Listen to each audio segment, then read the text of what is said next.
Hello, मैं सौरभ खरे आज आपको बताने वाला हूँ नेटवर्क लेयर के बारे में।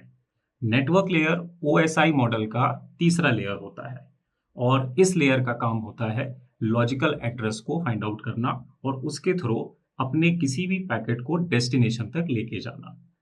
कैसे होता है? जैसे मान लीजिए एक हमारे पास डिवाइस है ए और दूसरा डिवाइस है बी, तीसरा डिवाइस है सी। हमारे पास में जब डाटा पैकेट बी के थ्रू सी के पास जाएगा तो लॉजिकल एड्रेस का काम होता है आईपी एड्रेस से। आईपी एड्रेस हर एक डिवाइस का यूनिक एड्रेस होता है जिसका पर्पस होता है उसको फाइंड आउट करना। मान लीजिए हम कैसे इसको इस डिवाइस को फाइंड आउट करेंगे कि ये यूनिक डिवाइस है, तो आईपी एड्रेस ये काम करेगा कि हर एक डिवाइस को यूनिक आइडेंटिटी प्रोवाइड करता है। इसी प्रकार से जब हम कभी ए से यानी कि हमारे पास जो सोर्स है ये हमारा सोर्स एड्रेस है, इस सोर्स एड्रेस से हम डेस्टिनेशन तक जाना चाहते हैं जो कि बी नहीं है, जो सी है। तो यहां तक जब हमें पहुंचना है तो ये काम नेटवर्क लेयर के द्वारा ही किया जाता है।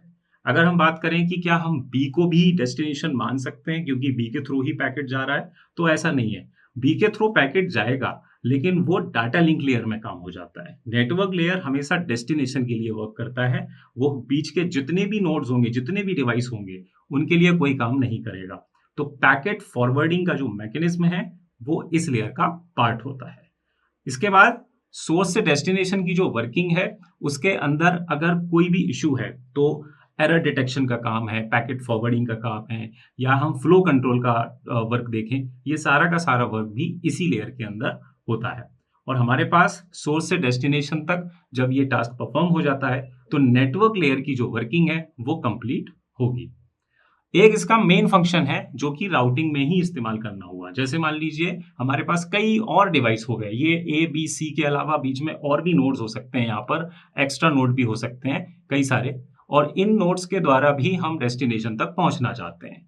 तो ये काम राउटिंग से होता है। राउटिंग इस प्रकार से कई सारे डिवाइसेस को आपस में जोड़ देती है, लेकिन सोर्स और डेस्टिनेशन क्या है ये राउटर खुद डिसाइड करता है, बिकॉज राउटर एक इंटेलिजेंट डिवाइस होती है और इंटेलिजेंट डिवाइस होने के साथ वो अपने पास अपने नेबर राउटर्स यानी कि जो अपने पास के डिवाइसेस हैं उनका एक एड्रेस रखती है जिसको हम राउटिंग टेबल में अपलोड कर देते हैं। तो हर एक डिवाइस अपने पास एक राउटिंग टेबल भी रखती है। वो राउटिंग टेबल आगे के डिवाइसेस को भी फॉरवर्ड की जाती है। तो अब अगर हम डाटा देखें तो इस डिवाइस से भी हम यहाँ फॉरवर्ड कर सकते हैं, यहाँ से भी कर सकते हैं और यहाँ से भी कर सकते हैं। तो ऐसे कई सारे रूट बन जाते हैं, लेकिन हम डेस्टिनेशन तक पहुंचने के लिए कौन सा रूट इस्तेमाल करेंगे ये वो राउटर डिसाइड करेगा। और राउटर के अंदर या तो एल्गोरिथम होगी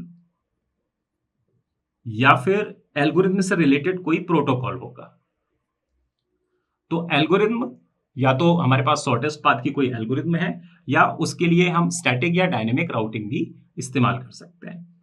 तो लॉजिकल एड्रेसिंग और साथ में इसका जो वर्क है कि हम इंटर नेटवर्किंग मॉडल में भी कैसे इसको यूज करें। इंटर नेटवर्किंग मॉडल का मतलब हो गया प्राइवेट नेटवर्क को पब्लिक नेटवर्क तक लेके जाना। जैसे ये हमारा प्राइवेट नेटवर्क है, इसमें कुछ एक डिवाइसेस हैं जो हमारे ऑफिस में लगे हुए हैं। मान लीजिए ये हमारा ऑफिस है और एक कोई दूसरा डेस्टिनेशन जो है जो कहीं हमारे पास नहीं है, वो कहीं दूसरी जगह पे कहीं रखा हुआ है। मान लीजिए ये है, ये कहीं और पे रखा हुआ है, दिस इज ऑल्सो ऑफिस, लेकिन ये हमसे बहुत दूर है। तो अब इसको हम यानी हमारे प्राइवेट नेटवर्क को इस पब्लिक नेटवर्क तक, ये पब्लिक नेटवर्क है, ये प्राइवेट नेटवर्क है, तो पब्लिक नेटवर्क तक लेके जाने के लिए हम क्या करेंगे, हम एक इंटर नेटवर्किंग मॉडल बनाएंगे। Inter networking model always private address को पब्लिक एड्रेस तक ले जाने का काम करता है और ये टास्क भी इसी लेयर में यानी कि नेटवर्क लेयर में परफॉर्म होता है। एक और इसका मेन फीचर जो है फ्रेगमेंटेशन का। फ्रेगमेंटेशन डाटा पैकेट्स को ब्रेक करने का है, यानी कि हमारे पास जब सोर्स से डेस्टिनेशन तक जब डाटा पहुंचता है तो उसमें जो भी हमारे पास डाटा पैकेट्स होंगे, इन डाटा पैकेट्स को और छोटे टुकड़ों में ब्रेक किया जाएगा जिसको डाटा फ्रेगमेंटेशन कहते हैं। और वो फ्रेगमेंटेशन अपने साथ एक यूनिक हेडर वैल्यू रखता है। हेडर वैल्यू, हेडर वैल्यू इसलिए होती है ताकि हर एक पैकेट के पास में ये इंफॉर्मेशन होनी चाहिए कि वो किस पर्टिकुलर पैकेट का मेंबर है। और ये सारी चीज भी किस लेयर में वर्क करती है, नेटवर्क लेयर में। Thank you.